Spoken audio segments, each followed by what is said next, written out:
Hello students. तो ये lecture के अंदर हम लोग एडिशनल एक्सरसाइज के 22, 23, 24 एंड 25 देखेंगे और उसके आगे एक दो न्यूमेरिकल की बात करेंगे।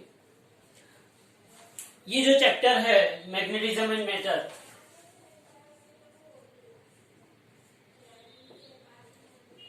उसकी एडिशनल एक्सरसाइज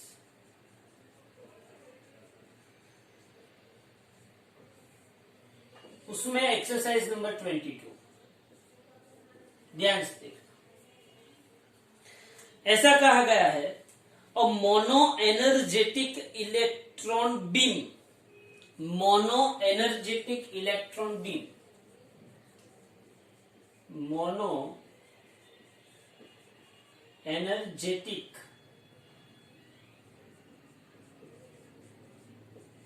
ये जो इलेक्ट्रॉन बीम की जो एनर्जी है, काइनेटिक एनर्जी, वो है 18 किलो इलेक्ट्रॉन वोल्ट। अब आपको पता है कि kinetic energy 18 kilo electron volt है, तो इसका मतलब ये हुआ कि 18,000 इलेक्ट्रॉन वोल्ट मतलब 1.6 इंटू 10⁻⁻19 जूल। यहां पे आपको रीजन लिखना है कि 1 kilo electron volt is equal to 10⁻³ into 1.6 into 10⁻⁻19 joule. ये आपको यहाँ पे क्या दिया गया है, एनर्जी दी गई। क्या एनर्जी अगर आपको देते तो उसके ऊपर से आप इलेक्ट्रॉन की वेलोसिटी ढूंढ सकते हो। हाँ, तो मैं यहाँ पे पहले तो बात करता हूं कि kinetic energy is equal to half mv²। So मैं v² is equal 2 into kinetic energy divided by mass of electron कर सकता हूं यहाँ पे। तो मैं v² is equal 2 into kinetic energy है मेरे पास 18,000 into 1.6 into 10⁻⁻19 divided by 2 into divided by mass of electron 9.1 into 10⁻31 kg। और उसका जब आप पूरा स्क्वायर रूट सब कुछ निकाल के जब आप रखोगे तो आपको समथिंग आंसर मिलेगा। आपको आंसर मिलेगा उसका 0.795 इंटू 10⁸ मीटर पर सेकेंड। क्या आंसर मिलेगा आपको? 0.795 इंटू 10⁸ मीटर पर सेकेंड। तो मैंने तो अभी सिर्फ स्टेटमेंट तो पूरा पढ़ा ही नहीं है। मैंने तो सिर्फ क्या किया कि मेरे पास mono energetic electron beam,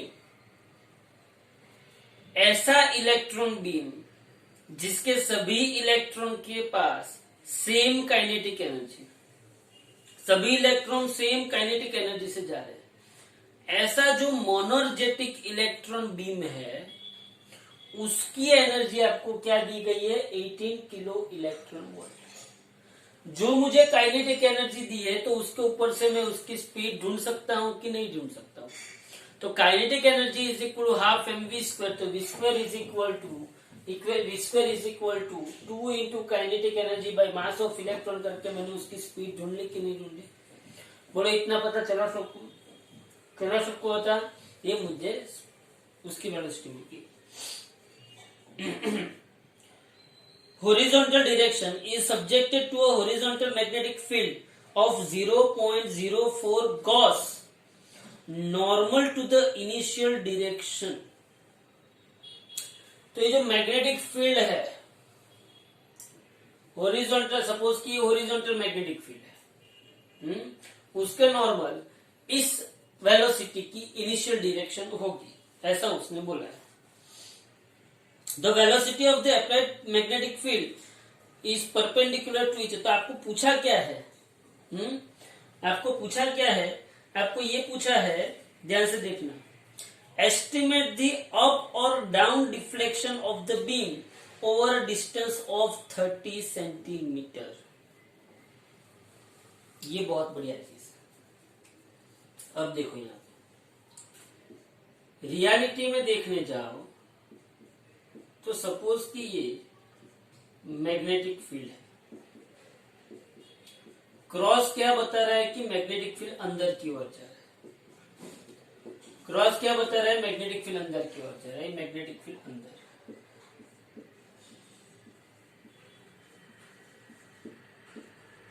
and perpendicular to the plane of paper.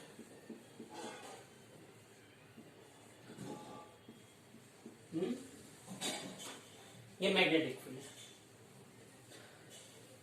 अब अगर मैं इलेक्ट्रॉन को क्या करता हूं, यहां पे प्रोजेक्ट करता हूं, कोई इलेक्ट्रॉन ऐसे अंदर घुसा,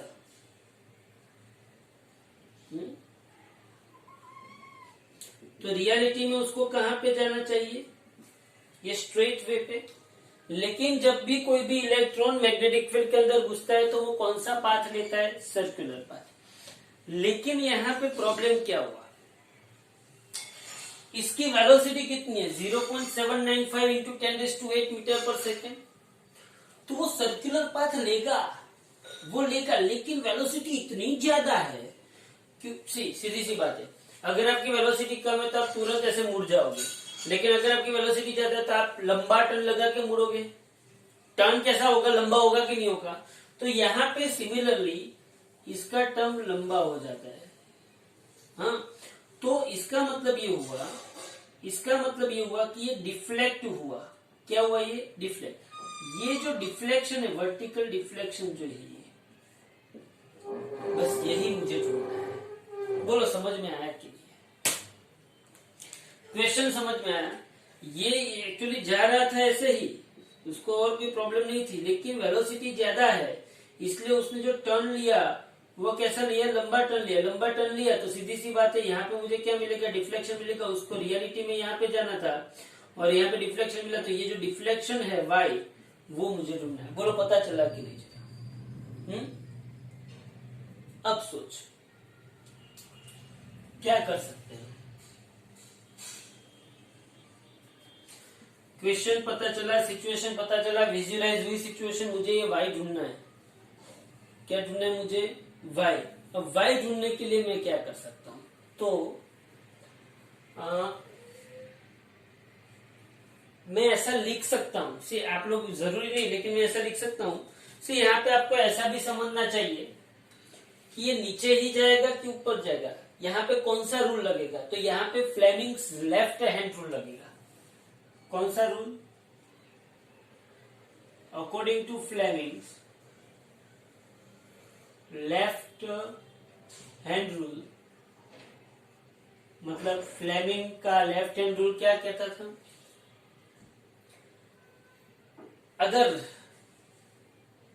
अगर आप फर्स्ट फिंगर को कहां पे रखो, बोलो कहां पे रखनी होती है फर्स्ट फिंगर को? तो मैग्नेटिक फील्ड की डायरेक्शन में अगर आप फर्स्ट फिंगर को रखते हो, मैग्नेटिक फील्ड अंदर है, मैग्नेटिक फील्ड की डायरेक्शन में आपने फर्स्ट फिंगर को रखी। सेकेंड फिंगर अगर आपकी, सीधी सी बात है, फोर्स लगेगा तो फोर्स इज इक्वल टू क्या होगा? Force is equal to q into v cross B होगा। लेकिन यहाँ पे फर्स्ट फिंगर पे अगर आपने, मतलब कि आपने फर्स्ट फिंगर कहां पे रखी? मैग्नेटिक फील्ड के अंदर। ये वेलोसिटी है यहाँ पे, तो फोर्स यहाँ पे लगेगा। लेकिन ये फोर्स यहाँ पे लगेगा, वो बात सही है, ऊपर लगेगा वो बात सही है, लेकिन ये इलेक्ट्रॉन इसलिए फोर्स कहां पे लगेगा? नीचे। तो यहाँ पे for electron F is equal to minus e into v cross B होगा। तो फोर्स कहां पे लगेगा? डाउनवर्ड लगेगा। कहां पे लगेगा फोर्स? डाउनवर्ड। क्योंकि फर्स्ट फिंगर जो है, मैंने फर्स्ट फिंगर को कहां पे रखा? मैग्नेटिक फील्ड के अंदर। सेकेंड फिंगर को मैंने कहां पे रखा? वेलोसिटी की डायरेक्शन में। और थंब मुझे कहां पे मिला? थंब मुझे क्या बताता है? फोर्स की डायरेक्शन बताता है। ये आप लिखोगे तो चलेगा, ना लिखोगे तो भी चलेगा। इन शॉर्ट यहाँ पे इलेक्ट्रॉन को नीचे की ओर फोर्स लगा। अब ये जो फोर्स लगा, क्या लगा? ये फोर्स। अब सीधी सी बात है, टाइम का इक्वेशन क्या होगा? Now velocity v is equal to distance upon time. होगा कि नहीं होगा? अब उसने ऐसा बोला है कि यहाँ पे उसने कितना डिस्टेंस कवर किया, तो ऐसा बोला कि यहाँ पे उसने 30 सेंटीमीटर कवर किया। कितना कवर किया? 30 सेंटीमीटर। तो बोलो टाइम इज इक्वल टू कितना होगा? d/v, ये मुझे टाइम मिल गया। दूसरा F is equal to EVB is equal to क्या हो सकता है MA, तो A इज इक्वल टू क्या होगा EVB/m होगा कि नहीं होगा। Force is equal to EVB है ना, force is equal to M है, तो EVB is equal to M है, तो A इज इक्वल टू क्या होगा EVB/m। ये दो इक्वेशन मिले। Now deflection of electron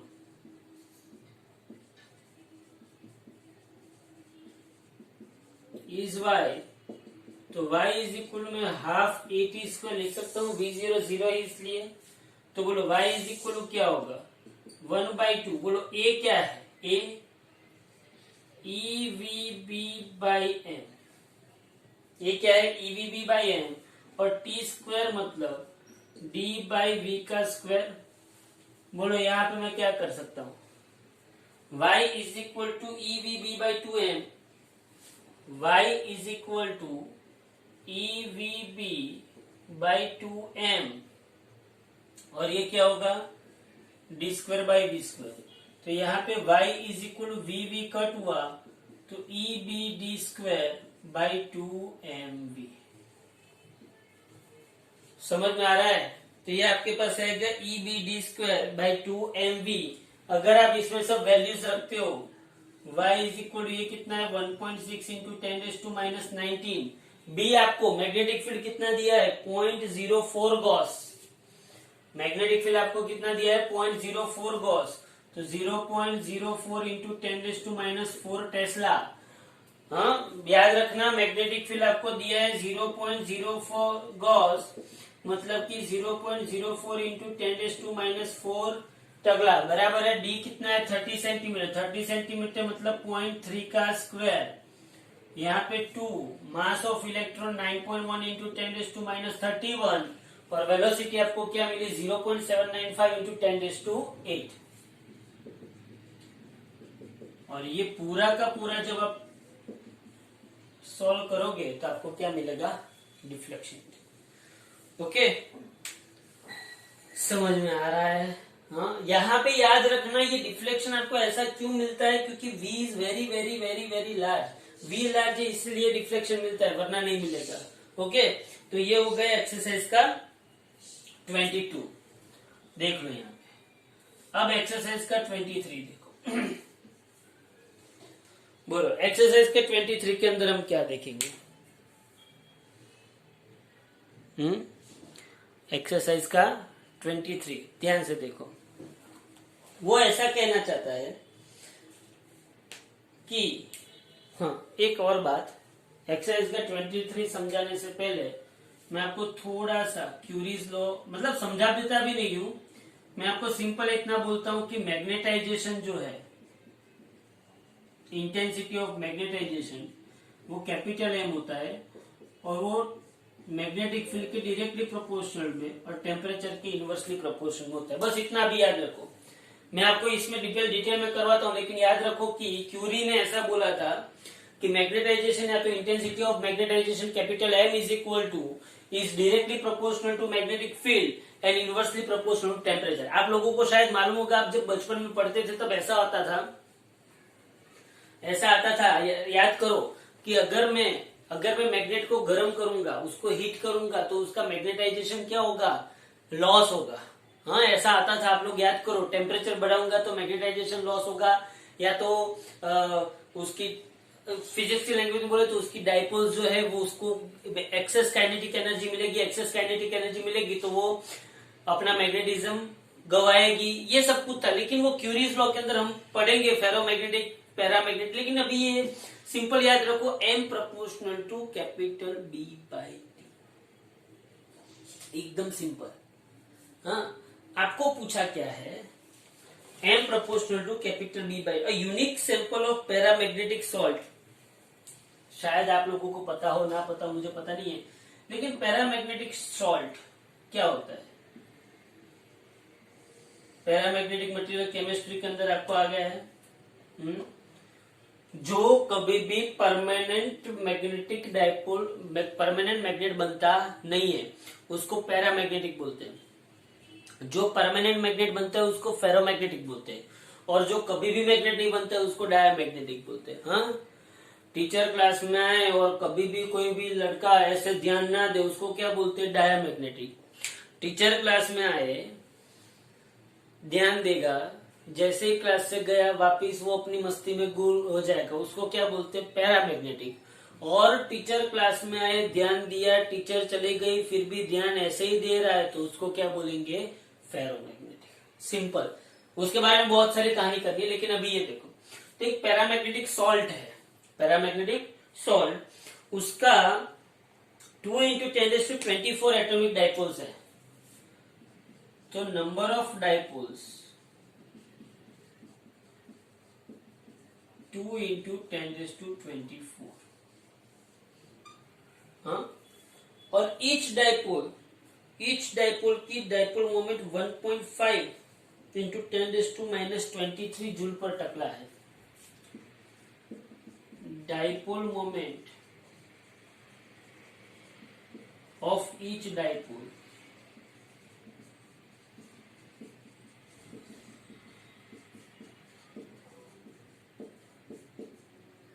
1.5 × 10⁻23 joule पर टकला। क्या आप इसको टोटल मैग्नेटिक डाइपोल मोमेंट गिन सकते हो? टोटल मैग्नेटिक डाइपोल मोमेंट क्या होगी? m total is equal to capital M × n। सीधी सी बात है, इसको इससे मल्टीप्लाई करो तो m total is equal to 1.5 × 10⁻23 × 2 × 10⁻24। तो बोलो m टोटल क्या होगा? 30 एम्पियर मीटर स्क्वायर। बोलो इतना पता चला। 30 एम्पियर मीटर स्क्वायर है तो जूल पर टकला, या तो क्या होगा? जूल पर टकला। आप इसको जूल पर टकला भी बोल सकते हैं। हाँ, चलो, अब उसने क्या पूछा है? अब उसने ऐसा पूछा है कि इसका 15%, इसकी सैचुरेशन कितना है? सैचुरेशन कितना है इसका? 15%। तो इतना करोगे तो उसका 15% मैग्नेटिक फील्ड आपको मिलेगा। तो सैचुरेशन इसका 15% है, तो इसका सैचुरेशन मतलब मैं यहाँ पे लिखता हूँ m1 is equal to 15% of m total. m1 is equal to 15% of m total. तो बोलो मैं m1 इज इक्वल टू 15% मतलब 15 डिवाइडेड बाय 100। m टोटल कितना है मेरे पास? 30। तो कितना होगा? 4.5 जूल पर टकला। होगा कि नहीं होगा? ओके। कौन से टेम्परेचर पे? ये कौन से टेम्परेचर पे था? 4.2 केल्विन पे। और मैग्नेटिक फील्ड कितना था? 0.64 टेस्ला। तो M1 कौन से टेम्परेचर पे था? 4.2 केल्विन। और मैग्नेटिक फील्ड कितना था? 0.64 टेस्ला। बोलो इतना पता चला। तो मुझे ये टेम्परेचर पे, इस मैग्नेटिक फील्ड पे इतना मैग्नेटाइजेशन मिला। नाउ इफ B2 इतना होगा, T2 इतना होगा, तो M2 कितना होगा? देखो B2 कितना बोला उसने? 0.98। अगर मैं मैग्नेटिक फील्ड 0.98 टकला कर देता हूँ, T2 कितना बोला उसने? 2 पॉइंट, मतलब कि मैं टेम्परेचर क्या कर देता हूँ? घटा देता हूँ, तो मुझे मैग्नेटाइजेशन कितना मिलेगा? क्या आपको पता चलेगा इसमें से क्या करा गया? क्या करोगे? सोचो आप। हाँ, बोलो। आपको क्या दिया गया है? M1 B1 T1 दिया है आपको। आपको क्या ढूंढना है? B2 भी दिया है, T2 भी दिया है। तो क्या आप आराम से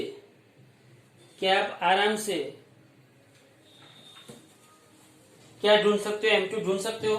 देखो ध्यान से, अगर आपको M2 ढूंढना है तो आप कैसे ढूंढोगे? तो मेरे पास क्यूरीज लॉ है। क्या है मेरे पास? Curie's law. बोलो क्या है मेरे पास? Curie's law. तो according to Curie's law, m proportional to b by T, तो m1 upon m2 is equal to b1 upon t1 और ये b2 अपन t2। बोलो चलो m1 कितना है, m1 4.5, ये m2, ये b1 कितना है, b1 कितना है यहाँ पे 0.64, t1 कितना है यहाँ पे 4.2, t2 कितना है यहाँ पे 2.8 और b2 कितना है 0.98। ओके, इसका अगर आप पूरा सॉल्यूशन करोगे तो आपको आराम से 14 2 जा 14 3 जा, तो आपको आराम से 4.5 divided by m2 is equal to 0.64 into 2, 0.98 into 3, तो आप m2 आराम से ढूंढ सकते हो कि 4.5 into 0.98 into 3 divided by 0.64 into 2, तो आपको आराम से क्या मिल जाएगा m2 मैग्नेटाइजेशन जूल पर टका। देख लो इसको, तो ये हो गया आपका एक्सरसाइज का 23। हाँ, सिंपल सम, कोई टेंशन वाली बात नहीं है। उसके बाद देखो एक्सरसाइज का 24, एडिशनल एक्सरसाइज का 24, ध्यान से देखो। वो तो एकदम टॉरॉइड पे है, उसने कुछ टॉरॉइड का नाम दिया है, लेकिन अपने को वो नाम से कोई लेना देना नहीं है। हाँ, एक्सरसाइज का 24 देखो। एक्सरसाइज का 24 क्या कहता है, ध्यान से देखो। Rowland ring of mean radius 15 centimetre. यहाँ पे ऑलरेडी उन लोगों ने मीन रेडियस दी हुई है, मीन रेडियस उन लोगों ने ऑलरेडी यहाँ पे दी हुई है 15 सेंटीमीटर, मतलब कि आर उन लोगों ने दिया हुआ है 15 into 10⁻² metre. Okay, number of turns कितने हैं, ये टॉरॉइड की बात कर रहे हैं लेकिन उसको नाम कुछ और दिया है। नंबर ऑफ टर्न्स कितने हैं 3500 टर्न्स।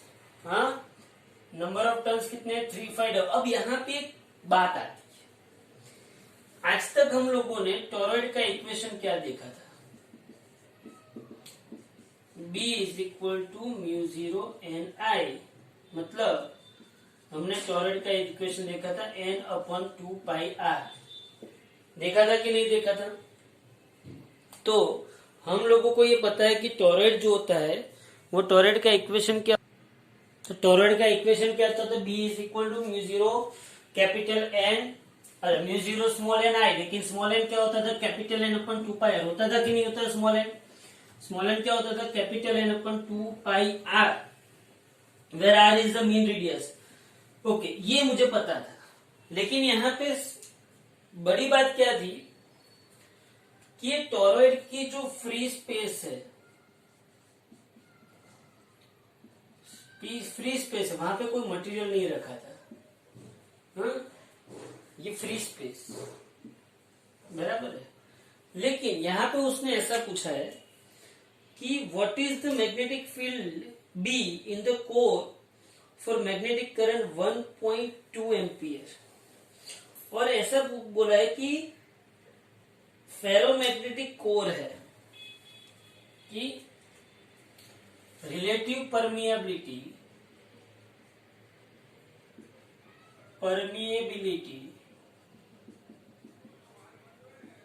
ऑफ फेरोमैग्नेटिक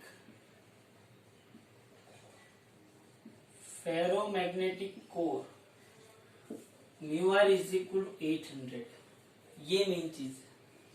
हाँ?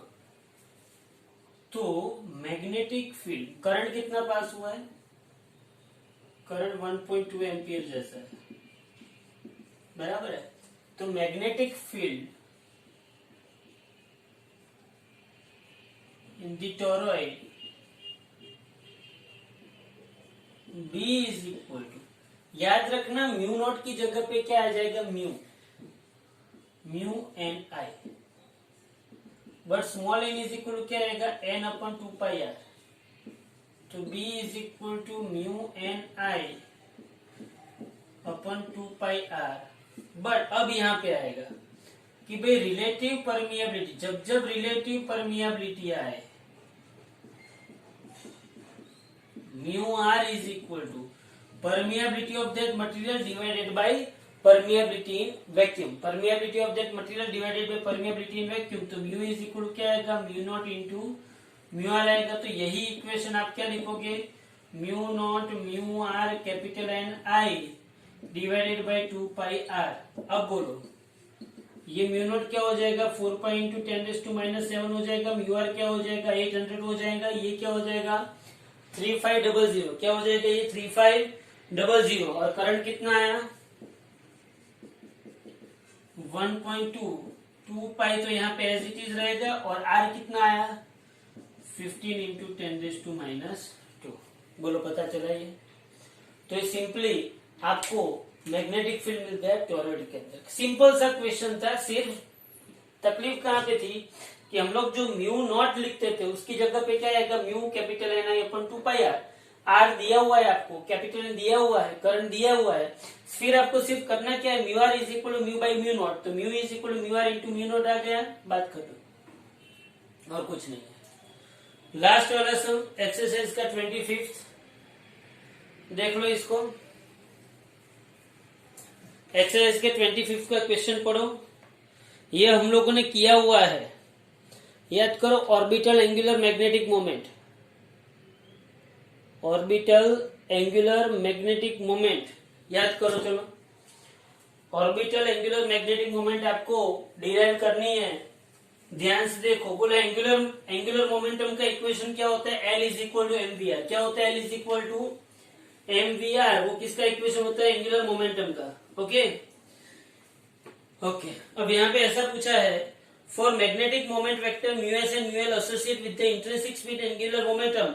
ये आपको केमिस्ट्री में आता है, intrinsic spin angular momentum S and L. तो आपको सिर्फ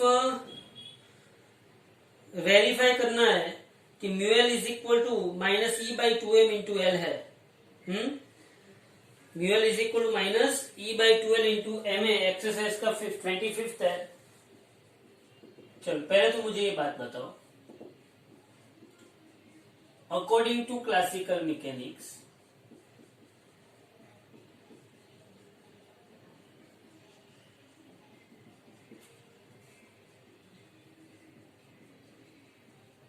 एंगुलर मोमेंटम का इक्वेशन क्या है,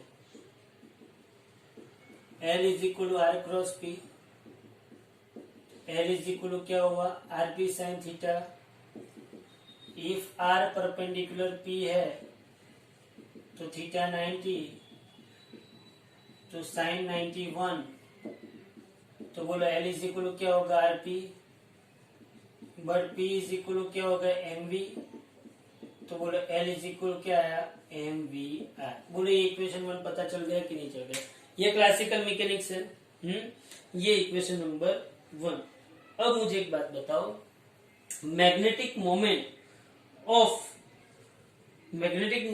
of electron revolving in the circular orbit around the nucleus. Magnetic moment of electron revolving in a circular orbit